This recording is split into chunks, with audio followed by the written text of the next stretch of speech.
Hey friends, what's happening? What's shaking? What's going on? This is Andy coming to you again from here at Andy's World of Bass. Today I'm going to do a demo video for you with the instrument that I'm holding right now and tell you about some of the mods that I made to it that really improved it. This is a 1983 Fernandes limited edition jazz bass copy, a good one, made in Japan a long time ago. But when I got it, I did some modifications to it. My friends at Nordstrand sent me these 51Split J pickups. So it's essentially it has 4 pole pieces, and each one is split. There's 2 coils in each pickup, so it's completely hum canceling and noiseless. And then they made me a nice harness to put in there. Mo made me a nice harness. Completely passive harness to put in there. And then recently I put on this KSM Foundation bridge, which is very nice. I really like it a lot. On this particular bass, you know, sometimes we want to keep a vintage bass sounding vintage, so a thin bent metal bridge, traditional bent metal bridge is going to be, vintage style bridge is going to be great because it's going to really enhance the low mids.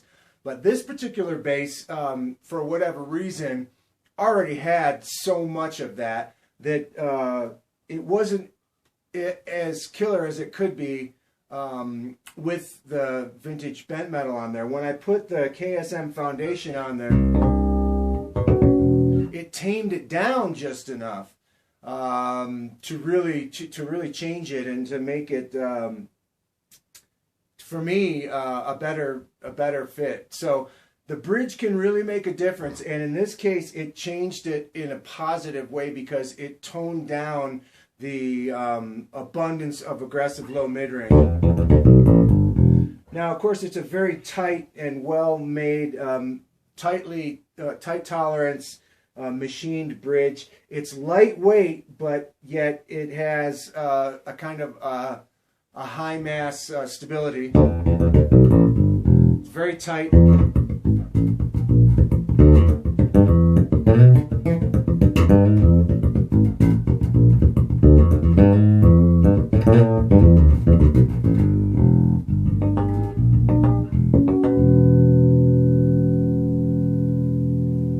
Definitely improves and enhances the sustain.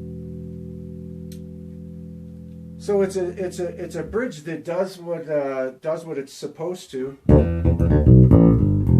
So it's open sounding, but yet it's contained, if that makes sense. It's not some high mass bridges can choke out the instrument, and this one doesn't do that, but it does tighten up everything. Okay, that was just the back pickup.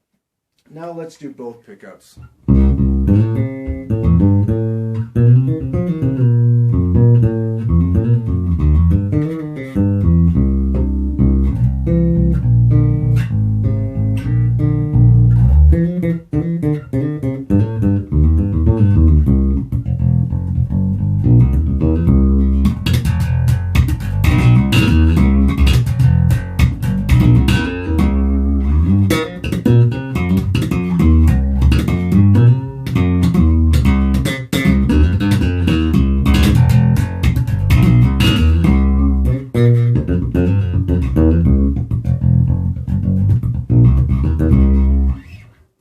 About that is that the tone with both pickups all the way up doesn't sound overly scooped. It sounds a little bit scooped like a jazz bass should, but it's not overly scooped. And as you can see,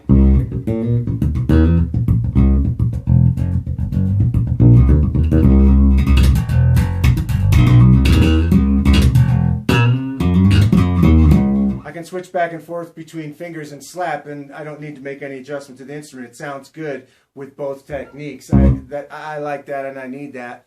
I want one sound, you know, one kind of universal sound that I can do all my stuff.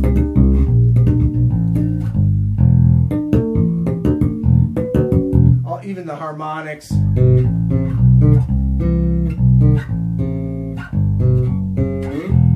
And chords.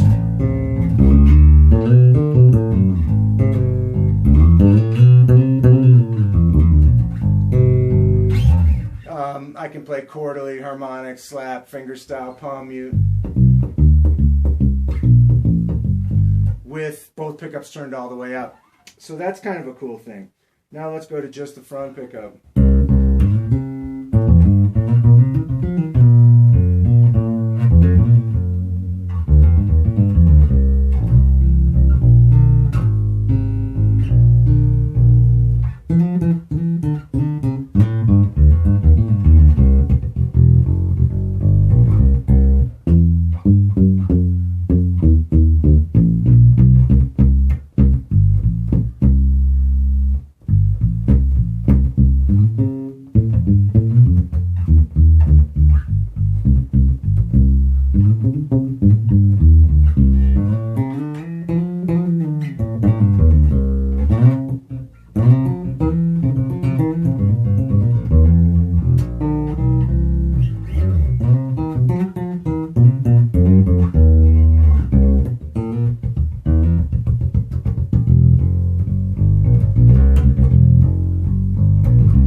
So this jazz bass copy from Japan, built in 1983 by Fernandes, is totally killer now. It was already good, now it's awesome.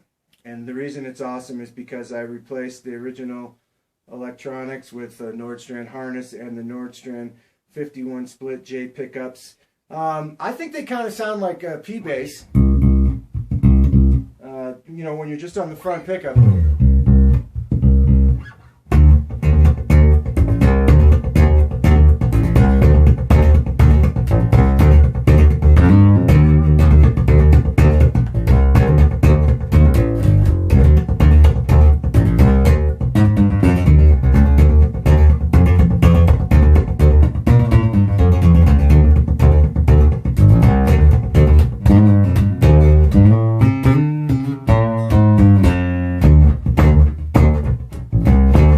It's got this kind of raw, sort of raunchy in a good way P-bass thing going on when you play on just that front pickup. The back pickup is not as nasally and not as bitey as a traditional jazz bass pickup is, but yet it's still got everything that it needs to have.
There you have it.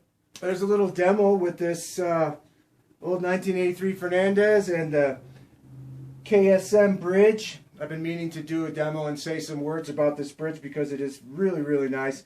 It all locks together and tightens in place once you've got it adjusted. And it is rock solid while being lightweight, having the strength and the stability of a high mass bridge, but having the openness that doesn't choke out the sound that a high mass bridge can have. The benefit is that it takes instruments that are overly throaty and overly harsh in the low mids and tames that down a little bit while increasing the sustain and just tightening everything up. So thanks for watching this video. Thanks to my friends at Bergantino. I'm playing through the Forte HP and the HG holographic 412 cabinet. These are Galli strings. These are the EB45105 coated nickel round wound strings that I've had on here for a long time. They're played in and they're worn, and I kind of like them that way on this particular instrument because I'm going for a smooth vintage kind of a thing. And they've been on there for several months, and they still have plenty of high end and plenty of tension, so I don't see any reason to change them now. I've got a whole box of Gallis over there, but I'm going to leave these on here because I like the way that they've settled in. Yeah, that's about all I got for you today. Thanks to, I hope everybody's doing well, staying healthy, happy, safe, getting out and going for a walk, eating whole foods and doing the best you can to get through these times. All right, friends, thanks for watching. We'll see you next time. Peace.